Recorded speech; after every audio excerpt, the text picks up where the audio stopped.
Well, I'm excited today. It's unboxing day. That is when I received my first kit from the Arnold Grummer Company that makes handmade paper kits. So I'm unboxing my kit.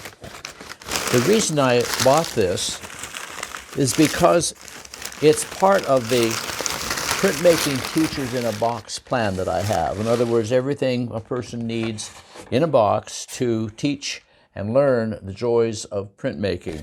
And you can't make prints without paper. Well, that's kind of a general statement, but anyway, here it is. I got this idea from several other people, and it seems to me that it's the perfect solution for the papermaking aspect.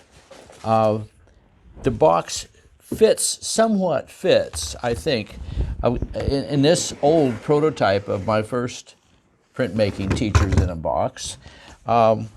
Instead of this drawer for kit for supplies, the box would kind of fit, you see. It's a little bit out of proportion, but you get the idea. And the ideal Printmaking Teacher in a Box has either a mini etching press or a wee woody Rembrandt press type of thing.